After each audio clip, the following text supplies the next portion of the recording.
Hi, this is Pete Gary with the Boca Voice. Welcome to Fact or Fiction Friday. Today we are fortunate to have Steve Abrams, our county commissioner, with us. Steve, thank you for joining us. My pleasure to be here. So tell us a little bit about what the county commissioner does and all of the things that we have going on in our county, and specifically a little bit about what we have going on in Boca Raton. Well, the county commissioner is comprised of 7 elected officials from around the county, and geographically, Palm Beach County is the largest county east of the Mississippi. I represent the southeast and coastal portion of Palm Beach County, which includes Boca Raton, of course, where I'm from, and then Delray Boynton, east of Military Trail, and all of the coastal communities up to and including the town of South Palm Beach. So I'm kind of a fortunate county commissioner in that my district is comprised mostly of municipalities. I have 12 municipalities in my district. They set their own tax rate. They do their own land use. Which municipalities do you represent? Oh, you want me to name all 12? Yeah, please. Oh, okay. We'll see if I can pull this off here. Boca Raton, Delray Beach, Boynton Beach, and then, as I said, the coastal. So Highland Beach, who are we up to? Highland Beach, Ocean Ridge, Gulf Stream, Briny Breezes, Hype Biloxo, Lantana, Manalapan, the town of South Palm Beach, and the village of Gulf. Okay, got it. So we handle, at the county level, first of all, we're the municipal government for the unincorporated area. About half of the county, it does not fall within a municipality. We handle all of their municipal type services. Beyond that, land use and zoning in the unincorporated area, social services throughout the county. We also operate facilities such as the Palm Beach County Jail, the Palm Beach International Airport, which of course everyone uses throughout the county. So, including our current president. Yes, yeah, we handle all of the logistics involved in that as well. So, keeps you busy. I'm sure. So tell me a little bit, so that does impact a little bit, because we've been going through, a lot of people wonder why our annex issues that we've had in Boca Raton, and some people wonder why even our local politics has happened when we have current voting issues that impact some of our local politics, and they wonder why, well, geez, weren't we allowed to vote on something in East Boca, like the wildflower property, and they wonder why they weren't able to vote on it.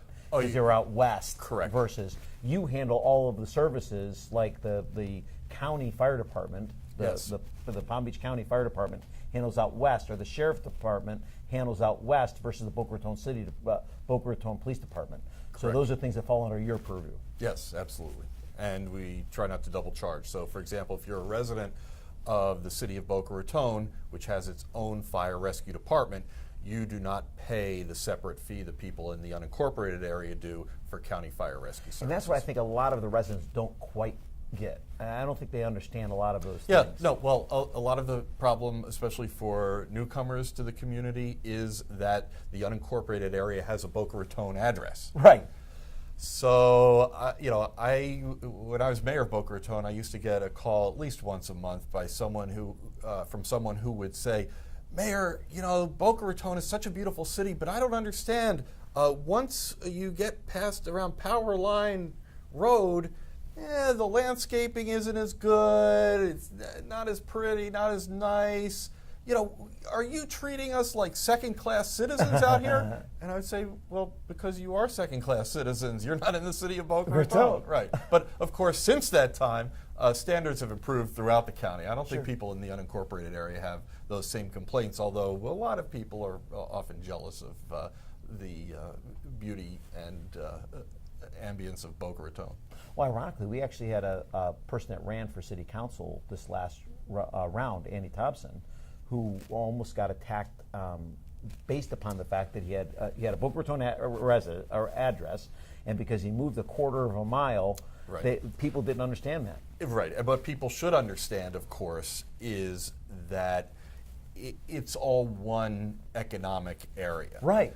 So we all know people who may live in the unincorporated area, but they work in the city, or they live in the city of Boca Raton, but their kids go to school outside of the city. And people go shopping, to restaurants. They don't ask, are you in the city limits or out of the city limits? They just go to the places that they like to frequent. So it's, these are differences sometimes without a distinction. So what are some of your challenges as a county commissioner that you're trying to impact? Well, just as a public official in general, public safety is always our number one priority. Here we're now in the rainy season, so we have Zika rearing its ugly head again. At the county level, we are in charge of mosquito control throughout the county. We do the aerial spraying and other initiatives to try to tamp down the spread of Zika, which we were successful at last year and hope to be successful this year. So public safety, it's also hurricane season. We have a very sophisticated emergency response and emergency operations center that we activate. Unfortunately, we had opportunity to activate last year, although worked out with Hurricane Matthew that it was really more of a test run after years of not having any threats to our coast. So that's, of course, of interest and importance to me this time of year. And then beyond that, we're handling, we have our countywide budget, and residents of the cities do have a line item on their budget for the county because, as I mentioned, many of the services that we do provide are countywide. So, for example, this evening we have our first big county workshop on the budget, and we always try to hold the line on taxes here in Palm Beach County as they do it in the city, but of course there are always increasing demands for service.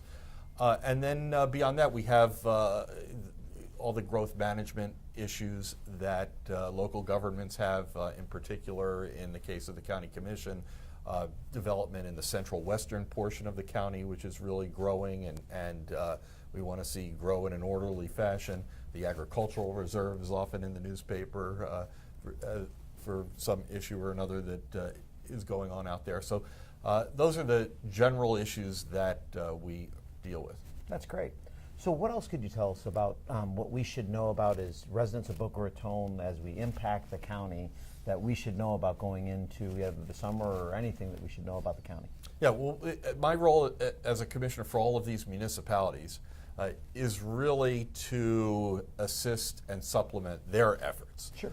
So they themselves don't have a lot of issues in particular going on at the county level, but we are in a position oftentimes to assist. So whether an example is the Lake Wyman Restoration Project, sure, which is currently an initiative of the city of Boca Raton, something sort of near and dear to my heart. I remember years ago when we had the really beautiful canoe trails there. It's all become overgrown and a total mess, and yet it is just a beautiful part of our coastal community here. And so the decision was made by the city council, helped along by my efforts at the county level, also tapping into some regional funds through the Florida Inland Navigation District to restart that jewel in the city and clean it out and add recreational amenities, add the canoe trail again, and also do some environmental mitigation there. And that's sort of a prototype of an example where the county and the city can come together.